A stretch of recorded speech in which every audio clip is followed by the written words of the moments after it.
Islam, Peace Hotel.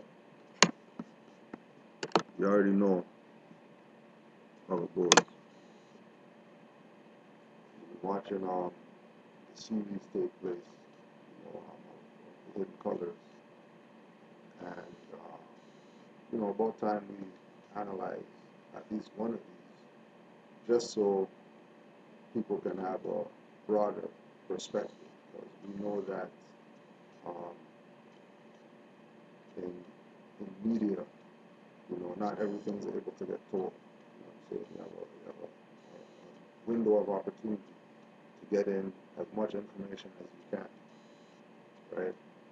Um, the theme of the Hidden Colors series, has inspired, many people to know thyself.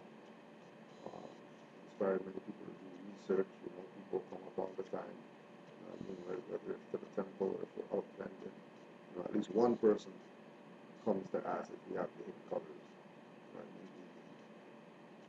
So, we don't want people to think this is some hidden colors bashing. Right? This is to bring awareness to just some more information that might not have been considered because of the window that the directors of Hidden Colors were working with. So we're going to try to fill in some gaps while we view this. Obviously, we're going to be viewing it audio. So let's go into this thing and analyze a few key points at particular parts in Hidden Colors 3 where there needed to be further elaboration. Right?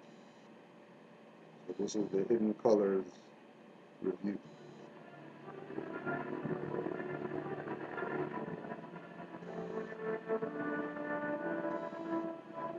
So the narrative of black people in the United States was, you came from these primitive, savage people who had no history, and everything you are, we gave you. Strip the African of his knowledge of himself.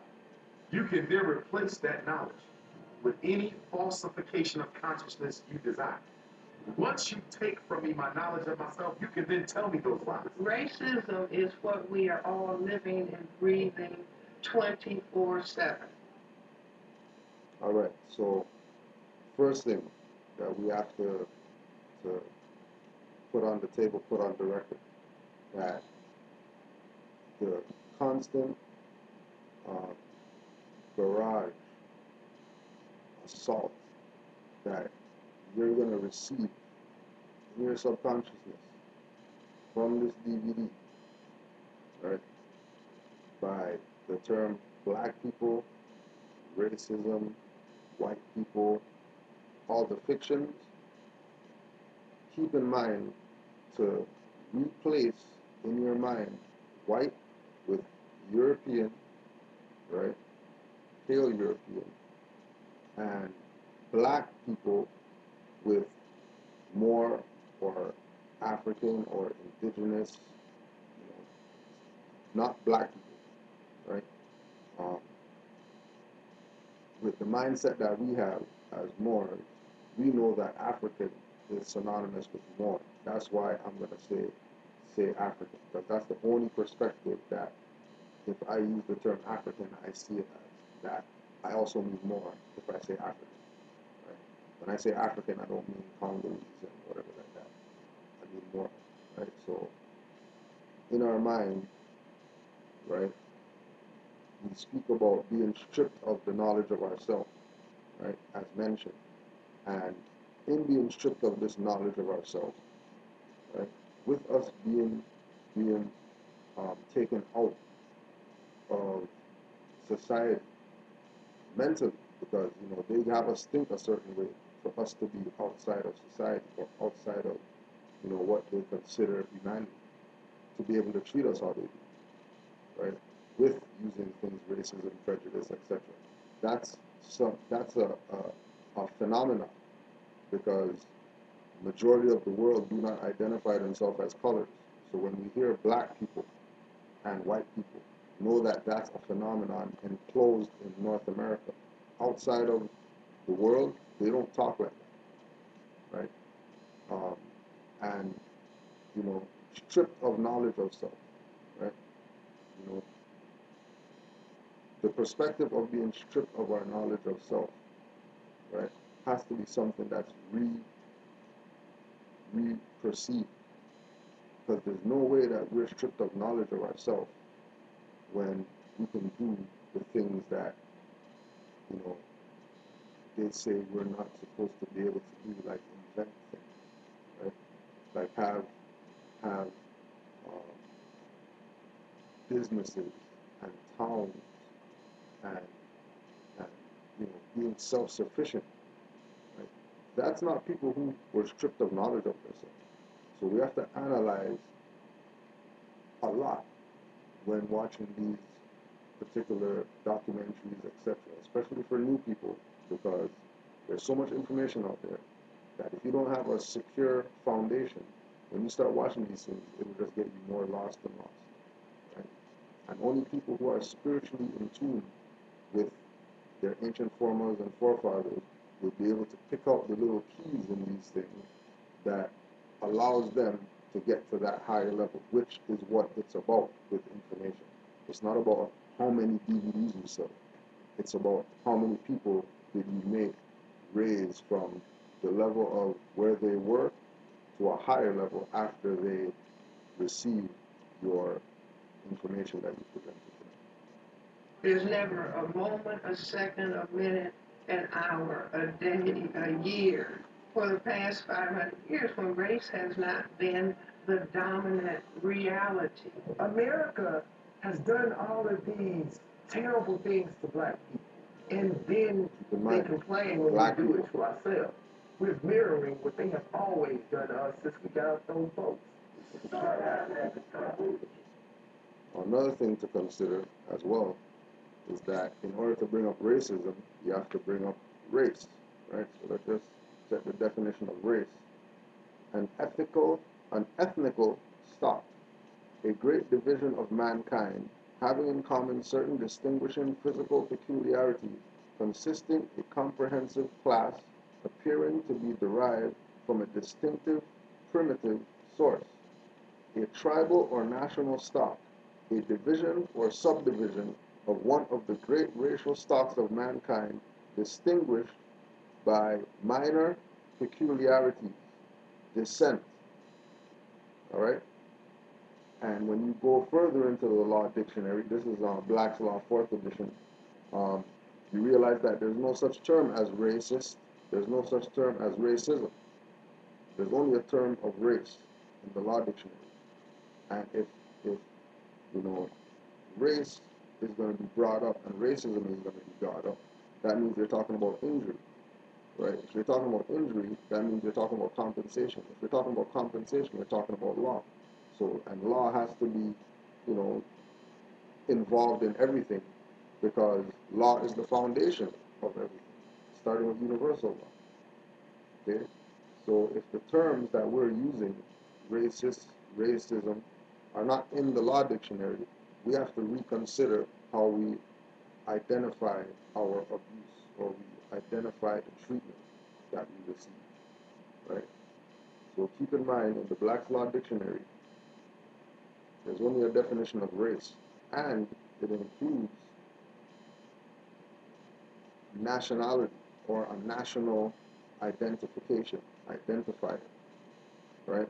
So in race, you can't complain about racism, right, if your race is not tribal or national. Black is not tribal, nor is it national.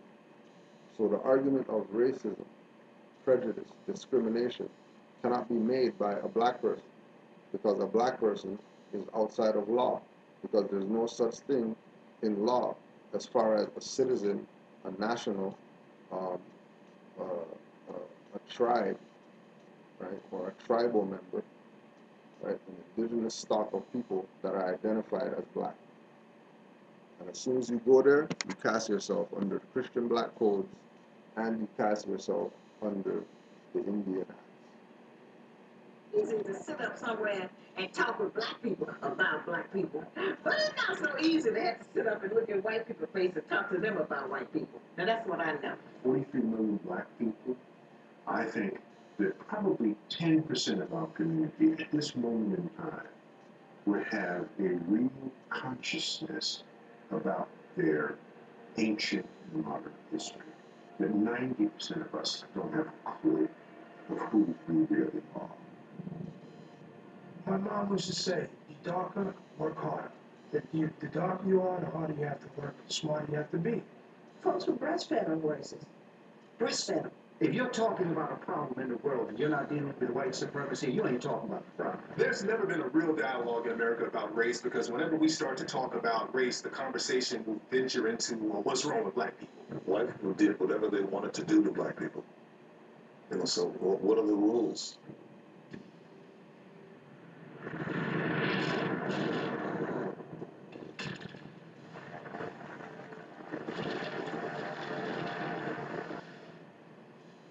So then we speak about the rules of racism, right? And rule one, which is coming up right now, keep people confused as to what racism is. And keep in mind that every segment of the documentary, they have this imagery of the Moor's Head, right? But throughout the whole thing, they're never called people Moors, but they'll call them black people throughout the whole documentary. Never identify the people as Moors, right? But they have a Moor's Head in every segment, right? Okay, in every segment.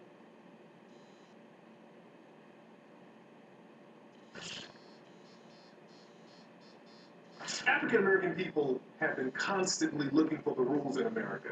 Our whole experience here, we want to know what are the rules to be accepted by the dominant society. Right? So there's one issue. Okay? We recognize that there is a dominant society, right? Which is a theme throughout the whole documentary by the brother Tariq Nasheed. That there's this dominant society that, you know, for whatever reason, does not accept us, and we need to be accepted by them. We have done everything that we can to try to be accepted by this dominant society. Right? Now, if you go to the dictionary and we look up dominance, because this is how we're going to be able to understand what is happening to us, right? By understanding what is being done, right? Now,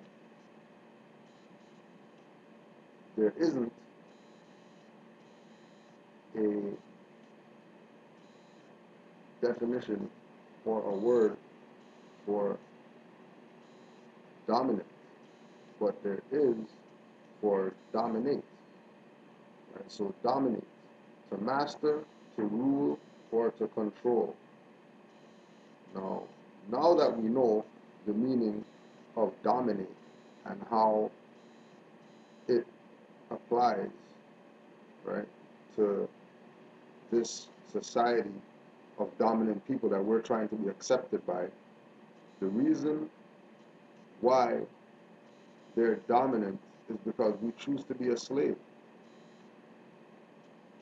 which goes right back to showing the Moor's head, but never identifying the people as Moors. Constantly identifying the people as black. And once they identify them as black, right, once they put them in that category, right, because these are journalists, right? These are people who are, you know, in the public. So they're speaking on behalf of or they're pretty much being a representative or a trustee. When these representatives are mislabeling the people, right, as something that they're not, using terms like dominant society and being accepted by a dominant society, you will see why the dominant society is dominant on these particular people because of consent, right? The people being dominated consent and identify the individual that is being quote unquote racist, discriminating, prejudiced against them as dominant. So once you recognize them as the master, the ruler, or the controller, that's the position that they hold. What are the rules to not experience racism in America? And every time we learn one rule, we're told those rules don't apply, there's another rule.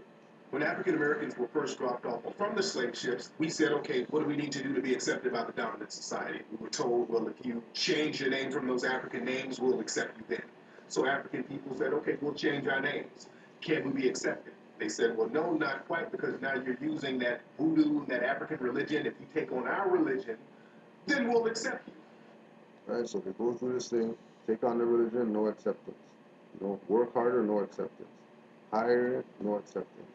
Build in our own community, no acceptance. Stop being, up in their face and uppity, no acceptance. Try to entertain them, no acceptance. Will, just hang out and do nothing. Be niggers, no acceptance.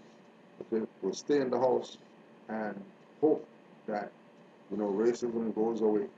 When the reality of the situation with our people is that there is no such thing as racism, right? And this fiction that has been created, right, has completely got us to be passive people, waiting and expecting something from our enemy in order for us to say, yeah, okay, now we can do whatever. When our purpose, our drive is to be the dominant one, because we're the founders of civilization, and there's no way that the founders of civilization are supposed to be relegated to this position of inferiority, right?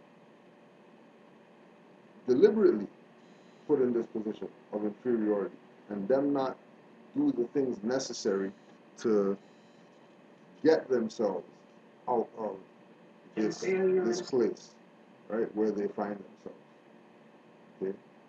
And this is where it comes in that people, get mad or whatever, and they don't want to recognize the fact that Noble Ali came and presented to these Negro, black, colored people who were mislabeled as that they actually have a nationality, they actually have a birthright, they actually have a connection to the land that they think that they were brought to, right? Because we're not listening and we're not studying from the right sources. We've been constantly put in the position where the information that we get about our Moorish history and heritage does not come from conscious Moors. It comes from people who aren't involved in that. They don't have any belief in it. They don't have any faith in it. They think that this is just some group, and there's a black guy that, brought this information to black people, and then that's it, and it stops there. When the Moorish movement and the perspective that Noble Ali brought is vast, and the purpose that it was brought was to uplift us, to get us into a better position, right? Because once we realize who we are, once we realize our divine place, right? When we realize our divine place, we will start acting like we are such, and stop demanding the dominating society to accept us as something when we don't need that from them. We need to accept ourselves. Employment, incarceration, failure in school, because there is war going on. The cloak of Obama, under the illusion of inclusion, as I like to call it, Black people are suffering more now than they did under both George Bush and Bill Clinton. Our unemployment rate is higher. Our incarceration rate is higher. Every index of so-called progress for blacks is worse under Obama than the 3 previous presidents. You always put a black face in office when you're about to take things back from black people. Let's be clear. right? So, Noble Drew Ali told the Moors to watch the newspapers, listen to the radio, because he's going to make the European tell the truth. And he made all these statements, and one thing that he presented that we need to consider for the fact that we um, look at the Moorish movement, right, as disconnected from things going on in the world. Noble Drew Ali made a statement, right? If the European be just, they would have an Asiatic vice president, and if they had an Asiatic president, they would have a European vice president. Okay? That is a prophecy that has manifested, that Noble Drew Ali laid down, that the United States government should have an Asiatic president and a European vice president if they're going to be just. Right? The unjust acts of the U.S. democracy was, on top of everything else that they've done, but the unjust act of them was not signing on to the UN declarations, right, for all these years. And when Obama got in power, they signed on to those declarations, right? Why did they sign on to the declarations under the guise of Obama? Because Obama, in 2010, this is before he, did the signing of or endorsing of the UN declaration. And when Barack Obama got in office, Moors took it upon themselves, right, to write to the president personally on behalf of Moors, right? I know personally a few Moors that wrote on behalf of the Moors, not on behalf of a Moor Science Temple or on behalf of, some Moorish group, but on behalf of the Moorish nation, right? They wrote him. They sent him all the documentation that he needs, right, to make a decision. Okay? Keep in mind that Barack Obama is a constitutional lawyer, like we've been telling people. So his frame of mind with regard to, who are these people that, call him a first black president and all this, his perspective of them is based on his constitutional foundation, not based on their emotionalism as to, they have a black president now, they can get anything they want, right? So when we go deeper, do your research into Barack Obama. Where did he go after his coming into power? What type of speeches has he been doing? What is in his speeches? Why is the president speaking of, the foundation of the United States government and its connection to Islam, right? And then why do more say Islam? And why do more speak about those things, right? It's to tie people back to their constitutional government that they choose to not be part of because they want to be something that they're not, which is the issue that Moors have with, these type of demonstrations coming up. Because you start to realize immediately, very fast that the reason why there's all these things coming out or whatever is because of the constant reference to us being something that we're not. We're always told to be something that we're not? Why are we the only ones always told to be something that we're not? Nobody else is colored.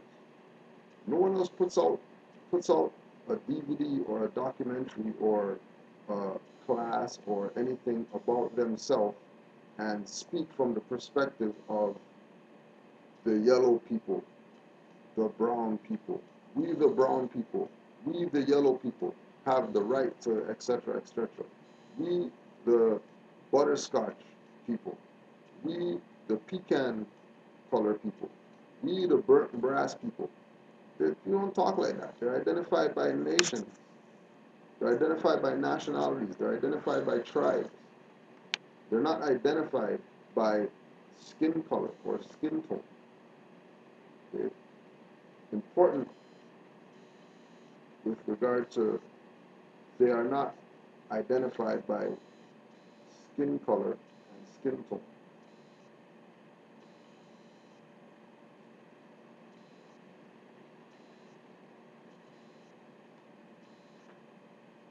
Don't like white people doesn't mean they have the power to affect them as an entire group. See, white ain't a color, it's an attitude. Right? White ain't a color, it's an attitude. That's the elder telling people. That's the elder telling people. That white is not a color, it's an attitude.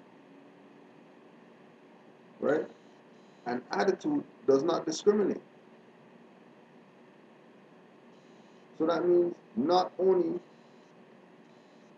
are quote unquote pale people considered as white, right?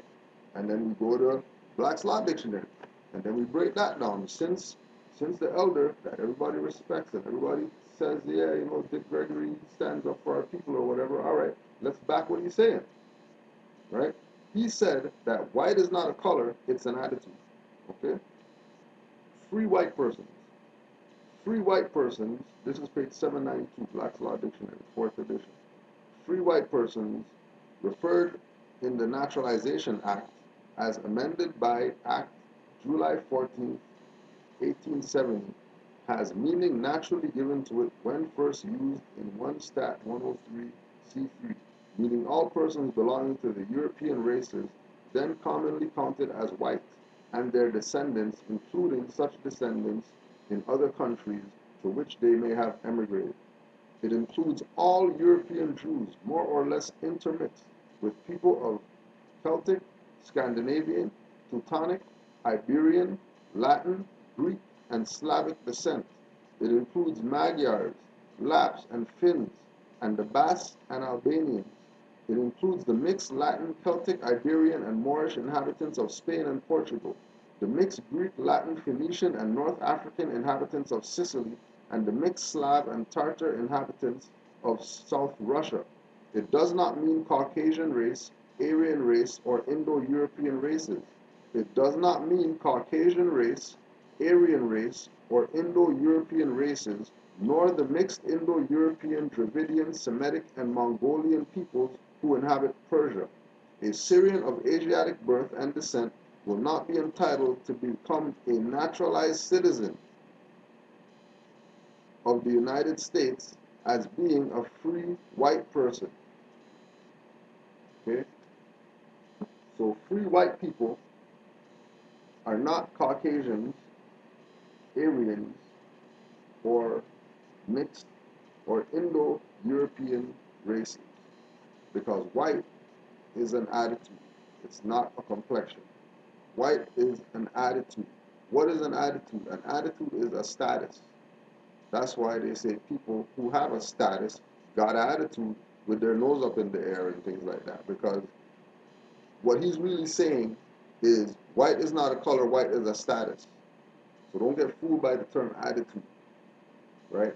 But, he can't give out that he knows that, because then that would, kill the being able to call them white people still, when you know that it's not a color, it's an attitude. And you know that they're not white people, they're European. But they continue this game, right? They continue this game. And the game is, it's getting deep. I mean, it's getting deep. Okay, so we have to recognize how deep it's getting, because we're the only ones that are going to be caught up in this thing when something kicks off. Right? We're going to be the ones suffering. Not anybody else. We're going to be the ones suffering. Status. What makes it so hard to fight is because it's invisible. When you go to court and you sue for discrimination, when you go to court and you sue for racial prejudice, I didn't get hired because I was black. I was kicked out of school because I was black. You have to prove racist intent on part of the perpetrator. So racism as white supremacy's chief weapon is difficult to combat because you have to prove that the person who committed the act of racism had the deliberate intent of discriminating against you because of color. And because we are all humans, nobody's perfect. So there's a million reasons they can use as an excuse for why you didn't get hired. And the reality of the situation is that once you say that you're black and you make the argument of somebody's racist or somebody discriminated against you because you're black, quote unquote black, you're saying to them, right, that I'm civiliter mortus. I'm dead in the eyes of the law. And I want you to recognize me since I'm dead in the eyes of the law. And yet, they have every single excuse in the world why they shouldn't accept you as that. They have every single excuse in the world, and they use them. Why? Because the first issue when there's a contract is status. Who's the status of the individuals involved in this contract? If the two contracting parties find out that there's some type of discrepancy, right, that needs to be addressed. We don't address the discrepancy. We let the discrepancy stand, and then we take that position, thinking that it's on a solid foundation, because we assume that there's people in the world called black people, and there's nations called a black nation, and there's a black flag, and there's a black language, and it doesn't matter what you call yourself. Once you have that mindset, they would find every single excuse in the book not to give you what you want. And they're right for doing that, because the issue is you're coming to the table as a black person. Once you come to the table as a black person, you automatically fall under the Christian black codes. So nothing called rights applies to you. Because as a black person, you're civiliter mortus, dead in the view of the law. And if you're dead in the view of the law, that means you're outside of it. That's why law is looking at you in a dead status. Because you're outside of law. So don't let these people fool you that, because they say out of their mouth black people all the time, right? That's what you are. Because they're showing a Moor's head. After every segment, they show a Moor's head. Why are they showing a Moor's head? What's the purpose of them showing a Moor's head? Right? They're showing a Moor's head because they know what's up. Right? Rule 2. Keep the positive contributions of black people hidden.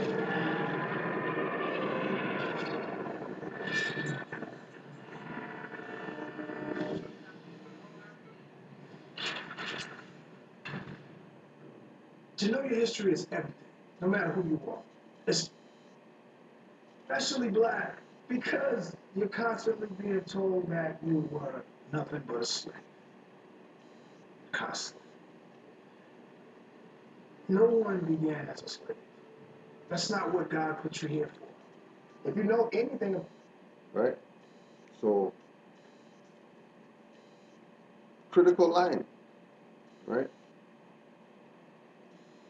Because if you haven't, you need to go get the nigger album. Right? And here Nas tell you that you're home, you have to go anywhere, that America is your home, right? That no bourgeoisie is your prophet, and he brought you something that, trumps everything that anybody ever brought. This is what Nas said, right? This is what he said in his own music out of his own mouth. So for him to make the statement, to know your history is everything, he obviously knows his history. He obviously knows that he's not a nigger, right? Because like he said, wipe down the mirror, you see things clear. You're looking through the foggy mirror.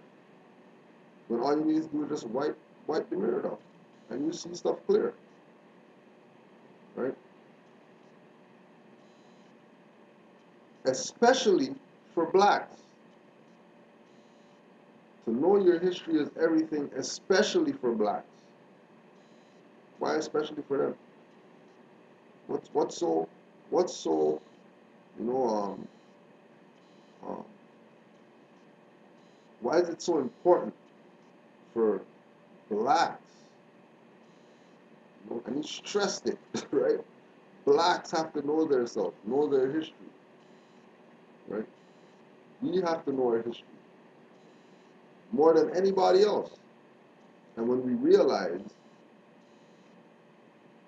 what know thyself really is, and we start acting according, then we will be able to see change. Because it all comes down to our people recognizing that we have a place in society. We are not slaves. We are not the downtrodden people just because we, live in the hood nowadays or whatever. Right? There's not, that's not, the perspective. The perspective is that we have the ability to know ourselves. The problem is we're too busy listening to people, opposed to going and studying. Because when we study, we would realize immediately,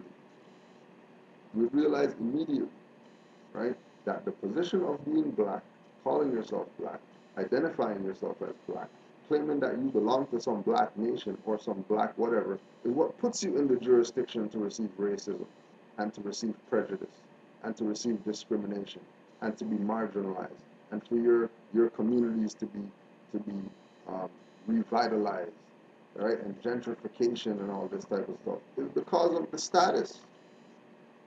You don't hear them going into Chinese communities, tear those down to build whatever. You don't hear them going into Turkish communities, tear those down to build whatever. You don't hear them going into anybody's community other than the quote unquote black people's community, right? In order to revitalize it. Or these people need grant money because their situation is so bad. You want organizations in those communities to apply for grants to get out of the situation that you're in because, situation is so bad. When what Chinese do? They fund their own stuff.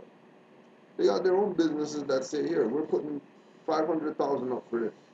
What's the Hindu Punjabi community doing? They got their own business people that come up and say, yo, we're putting down for this. What are we doing? Begging the dominant society for acceptance. Begging the dominant society, please don't do that to us. Don't do that to us because black people have this and black people have that. There's no respect or honor for black people by anybody in the world. Ask them. And they'll tell you that they don't respect black people. Right? And that's why they put their babies to our breasts, so that we could give them all the nutrients and put all of those vitamins and everything into that child that they needed so it would grow up strong and healthy like our babies were. There's a case called the Buck versus Bell case that makes it perfectly legal for the government to sterilize a person without their consent. And they can sterilize people they deem as undesirables. And that case has never been overturned. That case came from 1927. And right now, a lot of African-American women are being sterilized in prison. A lot of African-American women are being sterilized with birth control. So a lot of people don't realize that this sterilization process is real and is perfectly legal in a lot of cases. And they're not only coming after us for birth control to get us to sterilize ourselves so we can't produce, they're coming after us for our stem cells. Because this is what the white scientific industry is using now in order to come up with all of these new technologies and discoveries about how to save their lives, how to be youthful, how to do heart repair without surgery and all of that comes from stem cells, hysterectomies of the 70s and 80s. See, that was the way to sterilize black women then. Oh, every other black woman you met had had a hysterectomy. Okay, just take all of the organs out, don't have to deal with it. When I say slavery to you in America, what do you mentally? What do you see?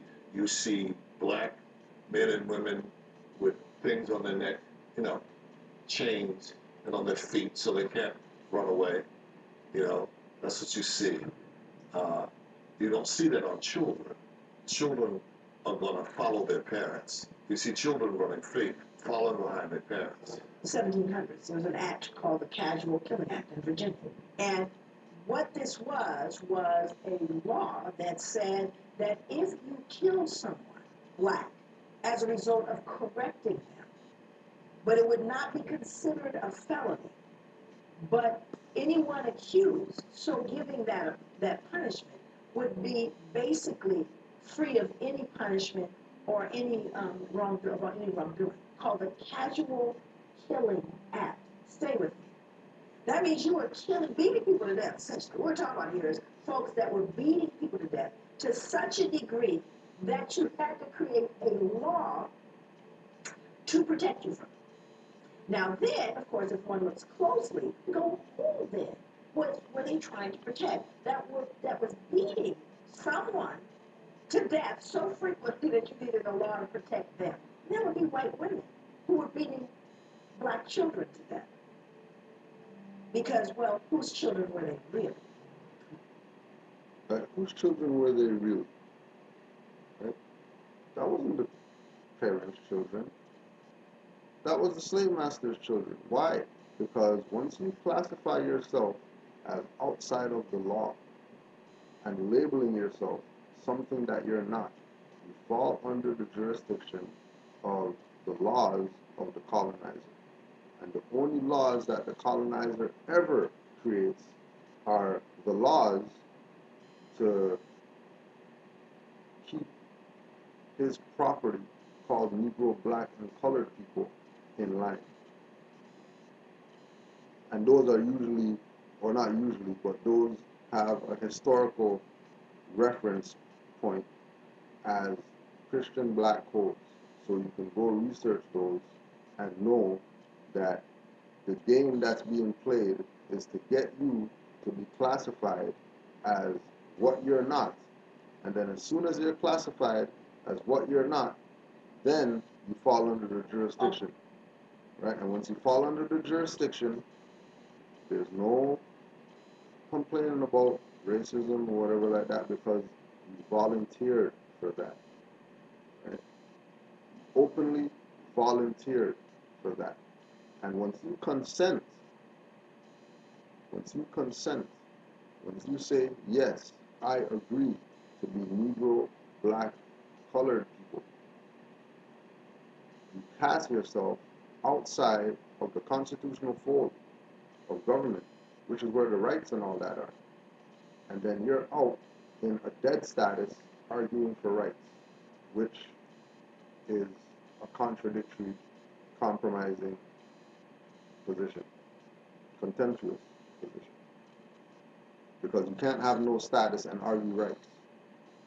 You can't have no status and file a complaint against somebody for violating, because you have no status. What are you complaining about?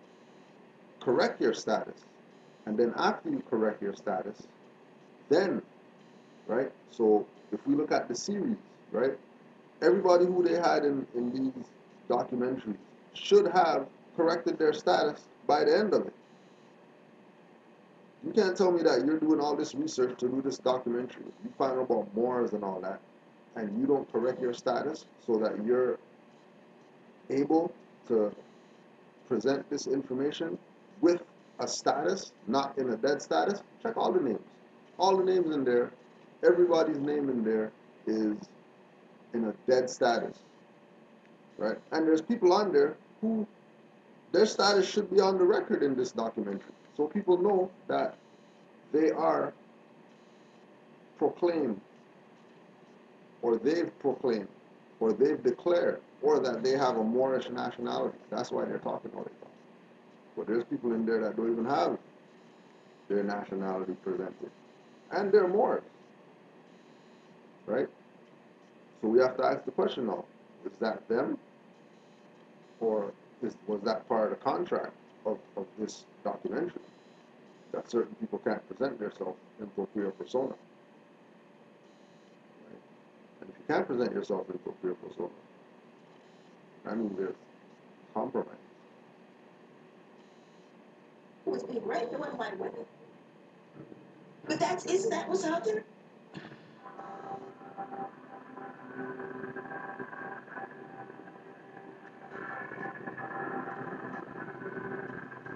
Body parts. They've been selling body parts. That's old. That's not new. That's why black people don't like to go to hospitals. They go to get their toes clipped, their fingernails clipped, and they wake up and their foot's gone.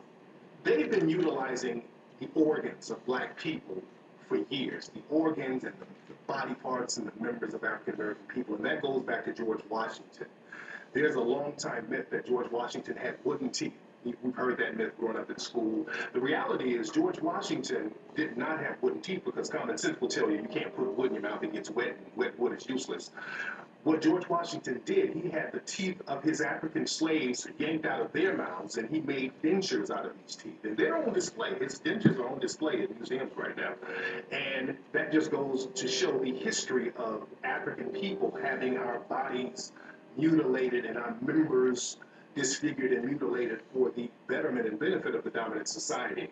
In America, at least 2,500 black people go missing every year. At least. Never to be found again. Not killed, you just don't find them again. Why doesn't that number ever go down?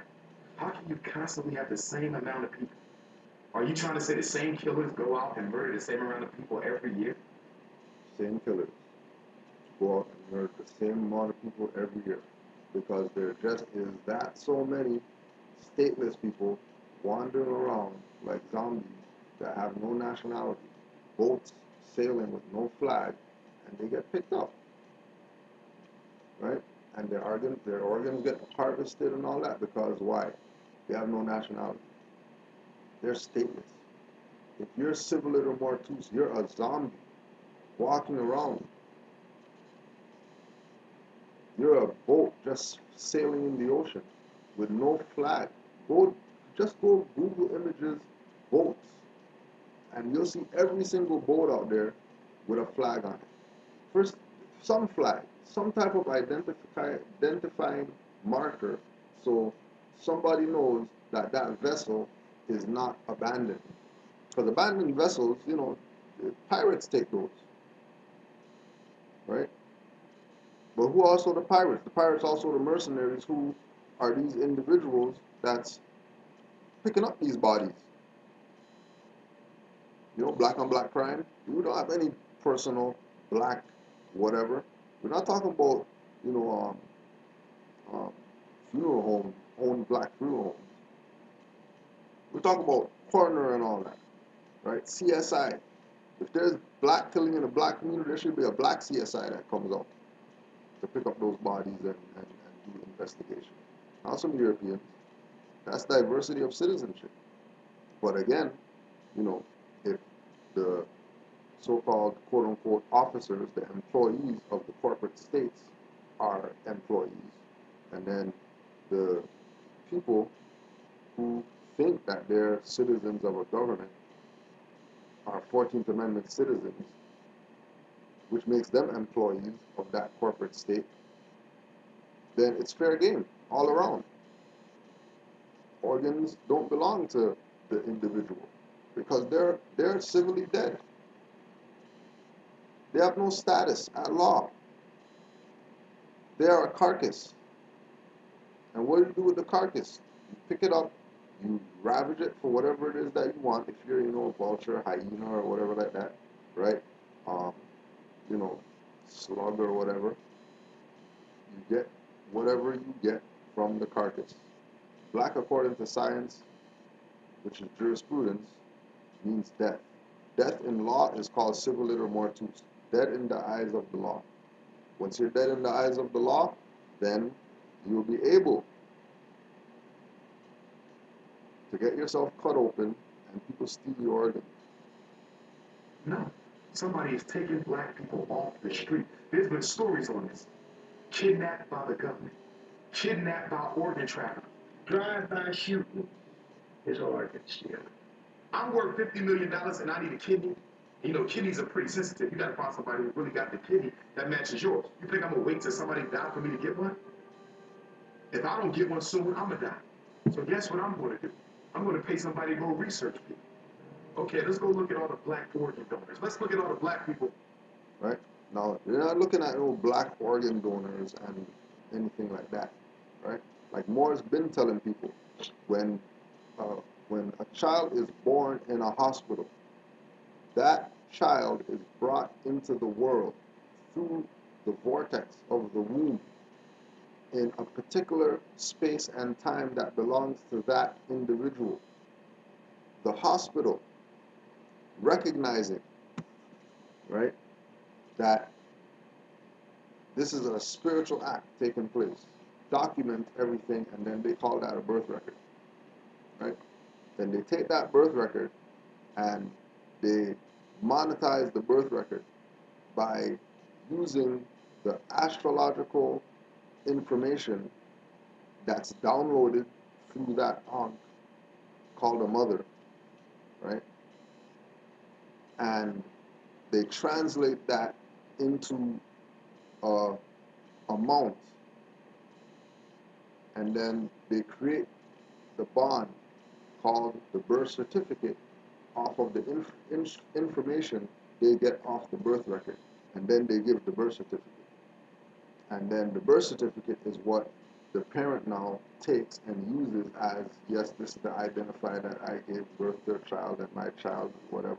When that birth certificate is an actual receipt proving that you sold your child to the state now has jurisdiction over it. And not only that, but the state has foresaw the amount that they're going to get off of that individual in whatever the life expectancy of that individual is. Because, you know, when you know somebody's birth record, you know when they're born, you know when they're going to die. So you can calculate how much you're going to get off them. And once they become a citizen of that corporate state, anything that they make belongs to the state, not them, even though they got their name on it that they think's their name. So they have no secret database or anything like that. They basically use astrology, cosmology, and in that information, they would know what your blood type is, what everything else is, right? What you're supposed to be, who you're supposed to be, you know what I mean? What drives you, what negative forces they can use against you, what positive forces to keep you away from. Okay, all through just a birth certificate. And then everything else, social, driver's license, etc., is tied to that birth certificate. So that's why they have the organ donor thing at the back of the license, right? Because it's jurisdiction. And anybody who has a license has a birth certificate. And if you have a birth certificate, more than likely, you're owned by the state. And the fact of proclaiming your nationality gets you out of that dead status. Because that's how you get dead status. By identifying yourself as black, that's how you get dead status. By having some instrument in your pocket that came from some European colonizer, not from your black nation, right? That's how you get jurisdiction. Okay? So then the order of the day is nationality, to protect yourself from the fraud that has been happening to you. The fraud that we are claiming to be something that we're not is why there's racism. Racism isn't because of the European doing something. Racism is because we choose to be something that we're not. And we're trying to force this uncivilized position that we have on civilized people who have nationalities, who know better. And when they don't accept our uncivilized position, we say that that's racist. But that's not racism. That's us trying to force our uncivilized position on a civilized world.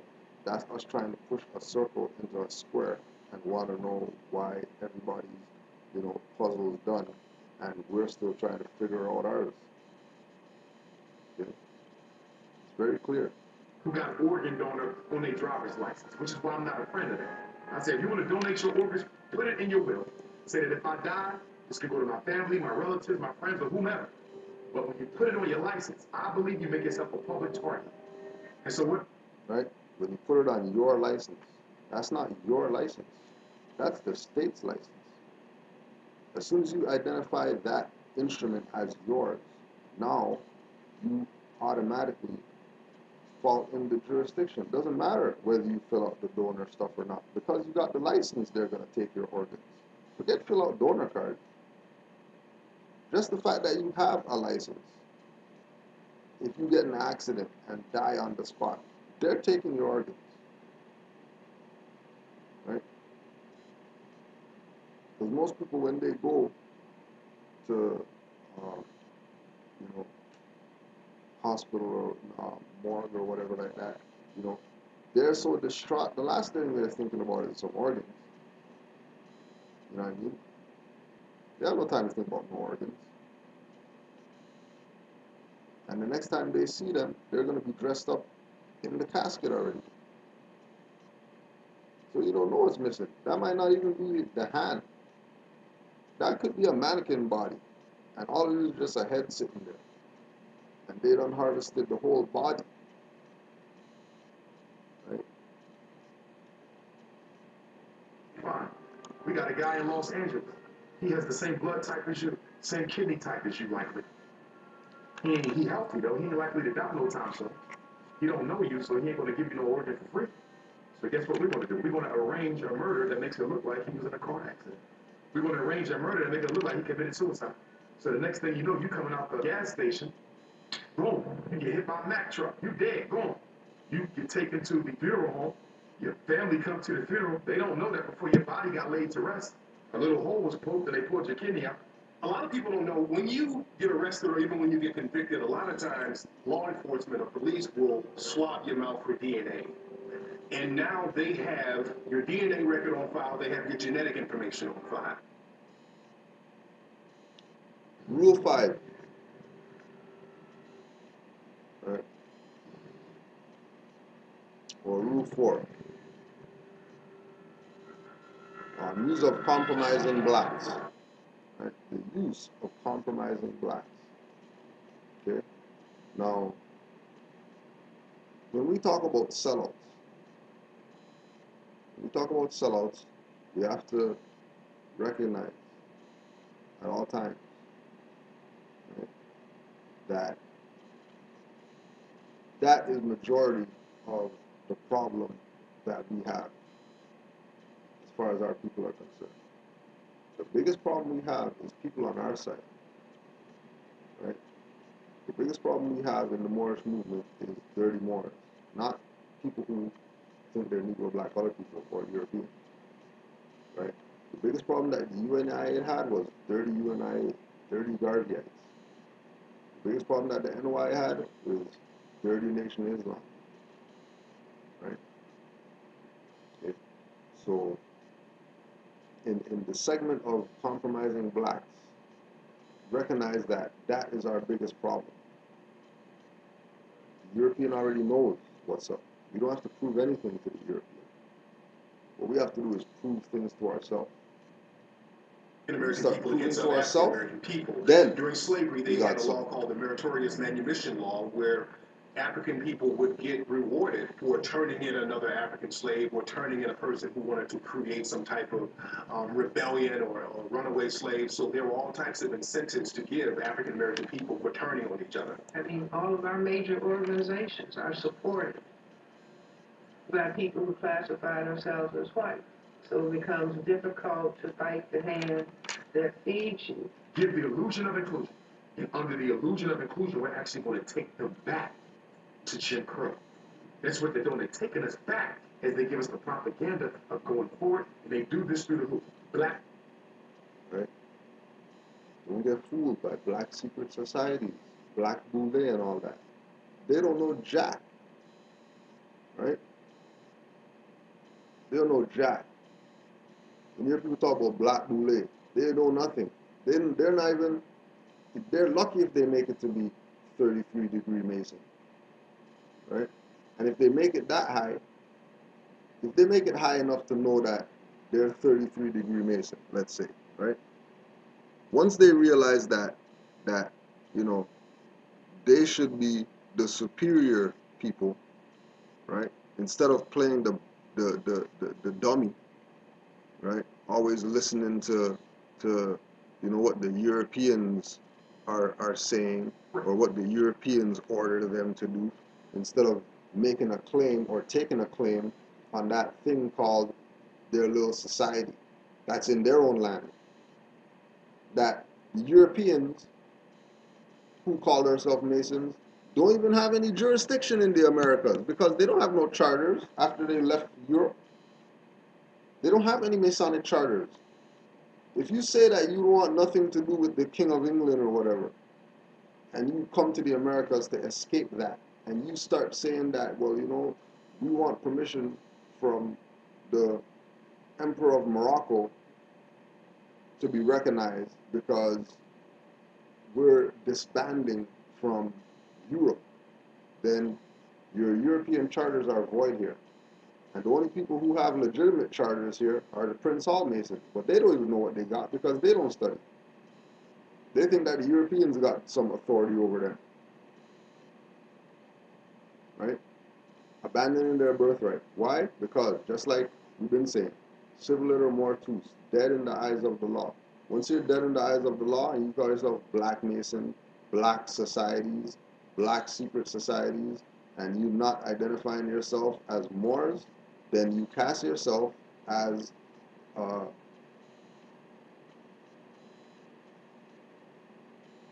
being to be dominated. You cast yourself as a being to be dominated, right? If we go to King Alfred Plan, and under the section dealing with energy, right? Although the so-called moral issues were raised in view of the law of natural selection, it was agreed that a nation or world of people who will not use their intelligence are no better than animals who do not have intelligence. Such a people are beasts of burden and stakes on the table by choice and consent. By choice and consent, we get the abuses that we get. It's not because of the European. It's because of us taking that position, right? One, of being subordinate, and two, of thinking that somebody who's speaking in the public is for our best interest. When half those people are lawyers, which means they're officers of the court. If they're not officers of the court, they're coming under the guise of some black organization pushing some civil rights perspective, which is unconstitutional and has no right being talked about. Which means you have no intelligence or you're incompetent. And if you're incompetent, then you're no different than beasts of the field, and they treat you accordingly. So don't blame racism. Don't blame discrimination. Don't blame marginalized and whatever else. Blame yourself. Because we lied on them.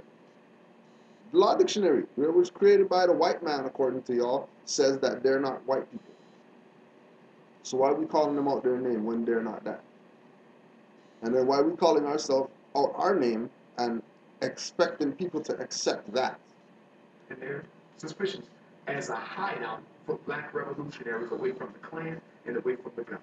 We know that the man who infiltrated Malcolm and served as one of his security men, G. Roberts, was an agent. And then after he brought Malcolm down, he goes and brings the Panthers down. So they used him again after, because nobody knew who he was yet. So they was able to use him again, and then he brought down the Panthers. There is one thing that we have to be dealing with, and that is the issue of a total emancipation and liberation of our people. And if that's not the deal, then you're not part of the solution. And so we have to look at this very carefully, and we have to let folks know, whatever they may be, with all those minorities, If we all came together, we would understand we are the majority. But as long as we are divided, we will be conquered. And as long as they can play one group against another group, whatever it may be, whether it is the internal Willie Lynch syndrome or whether it is a cultural Willie Lynch syndrome, we will always be controlled, contained, and dominated by the true minority. The other thing that you need to pay attention to, right, is how certain people in the Hidden Colors series, from Hidden Colors 1, you can see some people have been studying, and their mentality or their perspective, their degree of knowledge with regard to the conditions surrounding our people has heightened. They're not looking at it on the low level of complaining about our situation, right? There is a alternative in order for us to get out of what we're going through. And the alternative starts with self. The alternative starts with recognizing for ourselves what has been happening, right? Rule 5, black population must be controlled. Right?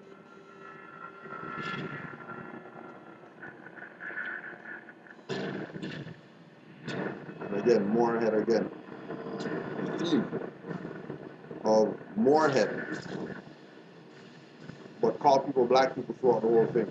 But the theme is Moorhead. Went from formal enslavement, emancipation, and so black people thought they were free. And then what happened? The black codes were instituted. In other words, if the black people had just, you're free from enslavement and now just spread out in the population and nobody's focusing on color, white would have disappeared. We wouldn't have a white population in America. Remember that prior to the Black Codes and the Emancipation Proclamation, the only other dispersal of quote unquote, people, whether dark skin or whatever like that, right, was directly related to the quote unquote natives in the Trail of Tears. So don't forget that when you hear black codes and emancipation and freedom of slaves and all this type of stuff, and them having to make laws or create laws in order to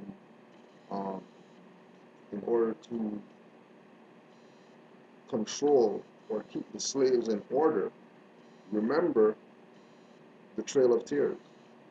Because when you research the Trail of Tears, you'll find out that the Trail of Tears ended with the foundation of Black Wall Street, that everybody says, is black people. When it wasn't black people that founded Black Wall Street, it was Aboriginal and Indigenous people that founded Black Wall Street, right? So we have to be very, very open. We have to be very, very open-minded when watching these documentaries, because the people that are in them are speaking from a perspective of what, like Seti said, that's the white man stuff. That's the white man stuff. All they got degrees from some European university, right? So if they got degree from European university, then we have to agree that Women's had a thing about. we have to agree that they are learned. They're not dumb Negroes. So they have a certain degree of knowledge. And that certain degree of knowledge should be demonstrated in their presentation. Envy, jealousy, envy of the power that you as a black man have.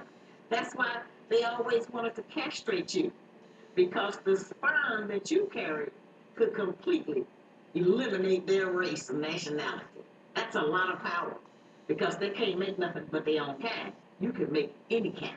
They always try to put something, blame some area It's all America.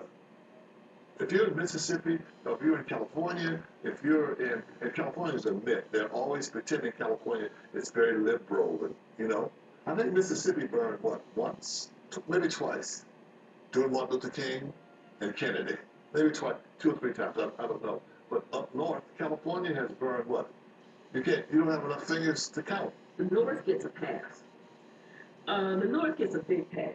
So, Mississippi. I mean, but you think about what King talked about when he went up to Chicago and hit Cicero, Illinois, and he's like, "Ooh, this is worse than Mississippi." Well, this is a terrible thing. I've been in many demonstrations all across the South, but I can say that I have never seen, even in Mississippi and Alabama, mobs as hostile and as hate-filled as I've seen in Chicago. Right? So imagine what Noble Drew Ali was dealing with in Chicago in the 1920s. If they're claiming today, right? They're claiming today that this mob violence that was in Chicago during Martin Luther times was worse than what was going on in Mississippi. So imagine what Noble Drew Ali was dealing with. Imagine how much people were coming at him when he started going around telling these people that they're not Negro, black, colored, right? Think about the boycotts, right? With Hidden Colors, they talk about it, how, black people just not using the bus shut down the whole city. Shut down the city. Europeans losing their jobs all over the place, right? So we have the power. We have to correct our status before we start exercising. Because as soon as you exercise in a dead status, then you're going to get what you should be given. Right? Because our status, key point, our status. Being in its place, it was a threat to J. Edgar Hoover, who led the FBI. So J. Edgar Hoover was after Garvey, Marcus Garvey. I mean, you go through the FBI files, they were tracking the NAACP because they thought the NAACP was too radical. And so, So we have to understand, keep in mind, and recognize, okay, that when we hear the talk of FBI files, when we hear the talk of J. Edgar Hoover, and we hear them bring up Garvey under surveillance, NAACP under surveillance, Black Panthers under surveillance, all these black organizations under surveillance, but not mention the Moorish Science Temple of America being under surveillance, not mention Noble Drew Ali being under surveillance, recognize that somebody's pulling the game. Because there's no way that you're going to do the research on you're not going to do research on the FBI files of black organizations and not bump into the FBI files on the Moorish Science Temple of America and Noble Drew Ali. Because they were around the same time as the NAACP and the UNIA. And the fact that they're not mentioning the Moorish movement when that was infiltrated by the FBI as well. But they're not going to mention that one. They'll mention all the others, but they won't mention the Moorish Science Temple of America. There's a reason behind that. Right? This is why we're saying that we're doing this review, so people could do some further research. Because if you just listen to this to get your research, you're going to stop right here and think that you know it all because you've seen Hidden Colors, when you know jack until you start studying some things that were presented. And when we start studying the things that were presented, we start realizing how much in error we are, and we need to stop blaming racism on everything and start taking some responsibility. black mothers having all of these kids out of wedlock and no fathers being around. That's the new narrative coming from many of those in the right. And that theory has a lot of holes in it because the black crime rate has always been disproportionately high in America, even before the so-called breakup of the black family in the 1960s. See, before 1964, most black families were together. Most black couples were married. So the father was in the home. But the crime stats were still disproportionately high. Even going back to the 1920s and 30s, when most black families were together, the crime stats were still disproportionately high for African American people. So why is that? The same reason then is the same reason now. The reason why the crime stats are more high in the black community, because more things are illegal for black people to do. Even then, during the 1920s and 30s, if a black person rode on a certain part of the bus, that was illegal. If you drank from a certain water fountain as a black person, that was illegal. If you were in a certain part of town at night, that was illegal for an African American person. And even now, you have a lot of racially based laws that apply specifically to African American people and not other people. You have stop and frisk that disproportionately targets African American people. You have drug laws that disproportionately target African American people. They have something called the knockout game. There's a new law that they made up out of thin air, and they put that on the African American community. So, right? Why they make up the knockout game? They didn't make up the knockout game just because they feel like, you know what I mean, doing that. They made up the knockout game because they don't have the mindset of the ancient foremothers and forefathers. The European recognizing that is going to make a law to counteract the knockout game.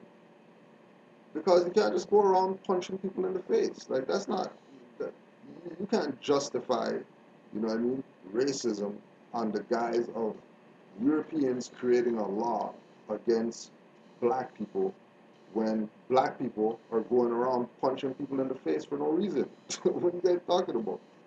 Really? And then you wonder why there's all these killings and whatever like that amongst our own. Right? Because our people are warped in their mentality that they're going to justify people knocking out people under the guise of, well, you know, it's racist or discriminatory for them to create a law against black people, black youth, who were just, you know, knocking people out on the corner or on the street or whatever. Okay? You're not Negro, black, colored people. The reason why they make these laws to target blacks, because they're black, not because of racism. They make these laws to target blacks because they want to be blacks. They don't want to be governed by the laws of the Constitution. They don't want to be governed by the laws of the land. They want to be governed by their slave master. They want to be governed by the dominant society. So when the dominant society takes the position of,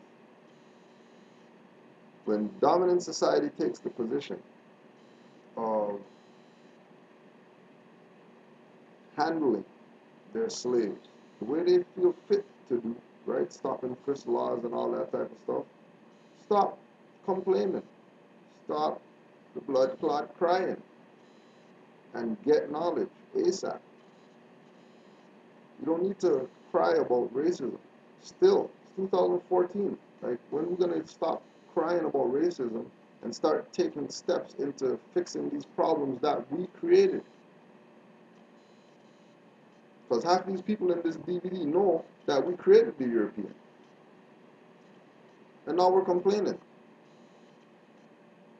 about what the Europeans doing to us when we created them. That's our lower self that's in him. That's our self that we're fighting, that we're saying we're racist against. Okay? Me personally, I think Rule 6 was the best part, and the solutions section. You know, wanted to bring up also in Rule 7, they were speaking about this is at 144. They were speaking about the Freedman's Bank and its incorporation in 1865. Keep in mind, the Freedman's Bank is connected to the Freedman's Bureau. So again, putting stuff out there to make it seem like, you know, blacks had their own banks and all this type of stuff, and, you know, they had this and they had that, or that, you know, Europeans helped black people get certain things, when the reality of the situation is that Europeans been trying to solve this Negro problem. They've been trying to solve the Negro problem. They're tired. They're fed up of trying to solve the Negro problem. And the only way that they see fit is King Alfred Plan, military operations, you know, shoot people up on the corner, choke them out on the corner to solve the Negro problem. Or just because we don't want to declare our nationality. Just because we don't want to declare who we are for the public record. And if you don't declare who you are, then you fall victim, right? And you were mentioning the solutions section, right?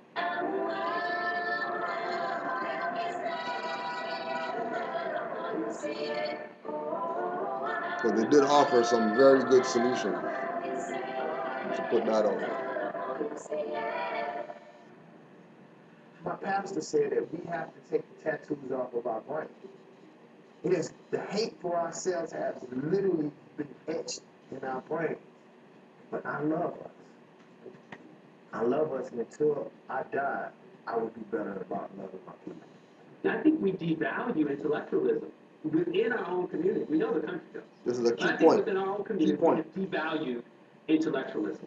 All of the people who we revere, from Marcus Garvey to Malcolm X to Sojourner Truth to Ida B. Wells, these are journalists, these are debaters, these are public speakers, these are well-read folks. The Black Panther Party started as student groups in Oakland, folks on college campus figuring out what are we going to do with young people to change our future so we don't end up like domestics, like our parents.